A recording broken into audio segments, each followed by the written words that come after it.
Good morning and welcome everyone. I'm Councillor Philip Dowd, Chairman of the committee.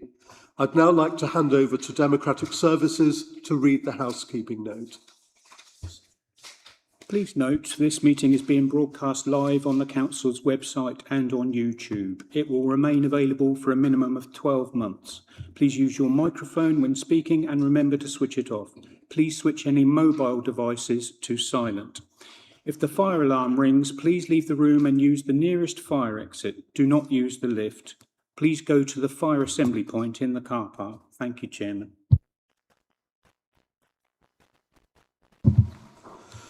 For the benefit of those watching the meeting online, please would members introduce themselves during the meeting if not already introduced by name. Do we have any apologies, please? Apologies from Councillor Harrison, Chairman. Thank you. Item 1, minutes. Members, can we approve the minutes of the meeting held on the 6th of March 2026 and on 18th of May 2026? Agreed. Thank you. Item 2, declarations of interest. Do any members have any interest to declare? Thank you. Item 3, public participation. We have none. Do we have any written? Thank you. Item 4, Licensing Act 2003 Policy Review, pages 3 to 66. I'd like to welcome Gemma Devine, who has taken over from Krista Ferguson as our new licensing manager. Would you like to introduce the item, please? Good morning. I'm actually going to pass over to Jo because I'm relatively new in post, but thank you for your welcome so far, and she'll start and I'll take over as necessary. Thanks. Okay, thank you, Chair. So just a quick summary, really. The report you see before you is a review of the Licensing Act policy. The policy needs to be reviewed every 5 years, and the main reason for reviewing it is to bring it up to date with current requirements and guidance. So what you'll see is the amendments are in red text in the document. They are fairly minimal. One of the reasons for updating it is just to bring the style into consistency with other policies that we've got. The highlighted sections where there have been additions or amendments are around hypnotism, film classification, safeguarding and some on equalities and diversity. So what we're asking the committee today is to review this, and the recommendation is for us to go out to consultation with regard to the amendments to the policy. So we would look to going out for consultation from the beginning of July to the end of September. It would go out for a full public consultation, be advertised and available on our website, social media, in the newspaper, so it was clearly available for people to review and make comments. And if members want to make any comments with regard to it, this is the time to give us any written responses you have. So we'll look at the end of the consultation period, we'll take all the responses into consideration, and we will look at making any amendments based on those responses. The next step will then be to bring that policy back to the committee for you all to consider again, review those proposed amendments, and then based on your agreement, take it forward to full council for final approval. So like I say, yeah, today is just with regard for you to agree for us to take this revised policy out for consultation. Thank you. Thank you very much. I'll open it for any comments or questions from the floor. Yeah, it's good to see some of the changes. I'm somewhat wary now about looking into anybody's eyes with the hypnotism added to it, but I'm sure that will be clear. I'm particularly pleased to see the highlighting of the safeguarding, the Ask for Angela, the violence against women and girls, which I think is still a significant societal issue, and it's something that, especially when we see the issues around the way people can spike drinks and things like that, I think, you know, to make sure that our documents are up to date there. And I think that ties in line with 12.5, the equality and diversity updates as well. So I think it's positive updates, but without being unkind, it is a formulaic document which we just put into our thing. So it's a good update, and congratulations for bringing it forward again. We'll see it in 5 years' time. Thank you. Councillor Young. Thank you, Chair. I'd just like to add to Councillor Clark's comments saying the updates are very welcome. They strike an important balance between facilitating the trade and public safety, which as a licensing authority is paramount in all of our minds.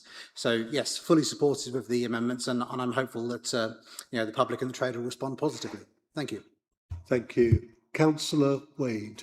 Councillor Alex Wade, Hive Central. Firstly, welcome to the council. Lovely to meet you, gentlemen. My question is on film classifications, because I completely agree with Councillors Young and Clark with their previous points, but how often do we actually have that come forward? Probably a question for Joe as well. And because obviously we have a lot of community cinemas and a lot of small organisations and schools in particular that put on films. Who is it that we actually have that queries for, and if they're normally a cost for community groups? And I do have a second question. Thank you, Councillor Wade, and thank you for your welcome. With film classifications, nationally, the BBFC will certify films on behalf of all regulating authorities. Where a film wants to be shown locally only, or where there is disagreement with the BBFC certification, a film maker or cinema is able to come to the local authority in which that film is shown and ask for them to certify the film for the local distribution only. My understanding is there haven't been many over the last X many years since the Act came in, and there are lots of exemptions depending on the type of film, where it's being shown, and the nature of the content.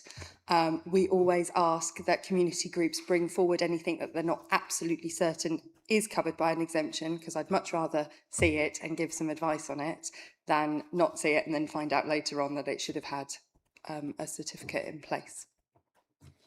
And my second question is, have we had an opportunity to engage with other councils in Hampshire? Because obviously it's every 5 years this is looked at, but in 5 years' time, we will be adjoined with other authorities in one way or another. How consistent is our policy with, say, Southampton, with East Hants, with other councils? And have we had an opportunity to engage with them yet? Or is that a future bit of work to make sure that when we look at this again, that it's relatively consistent? Thank you. Joe might be able to give a little bit more detail on the exact process that's come to date, because obviously that was under Krista. In terms of licensing policy generally, they are all quite similar. The Licensing Act has not changed since it came in 2003. It has been updated every 5 years for every council up and down the country. Lots of them look comparably in their local areas as to make sure that there is consistency, but much of what is in local policy actually just reflects what is in national guidance and the Section 182 guidance for the Licensing Act. Yeah, if I can just add to that, really, we do have regional groups across Hampshire. I was at a chief officer group yesterday where we are looking at consistency as much as we can, where there aren't sort of remits or tight requirements around those. So we're already having those discussions and looking at where we can standardise, where we can share advice and knowledge. So those discussions are happening, and where we can make any amendments or change things to get that closer consistency, we're doing that as well. I think in addition to that, sorry, Joe, obviously we also consult all of those boroughs as we go out to consultation, so that when we open consultation, we will advise them in the same way that they will advise us when they open their consultation for their policy. Thanks. Thank you. Councillor Clark. Thank you, Chairman. Just to pick up on what Alex said, I think it's a good point to raise about policy continuity.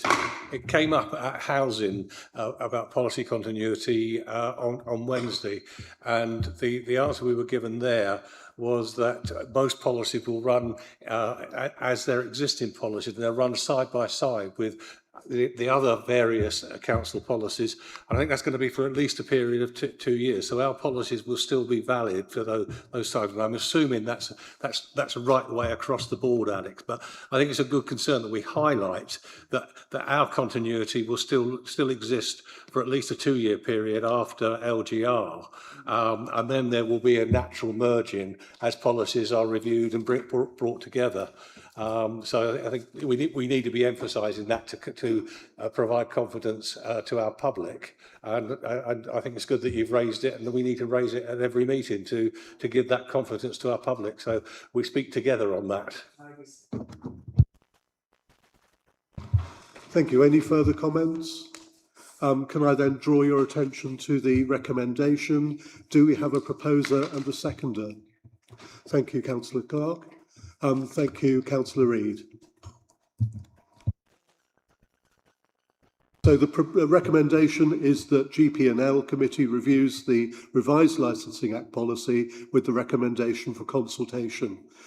Those in favour, please. That's unanimous. Thank you very much, councillors.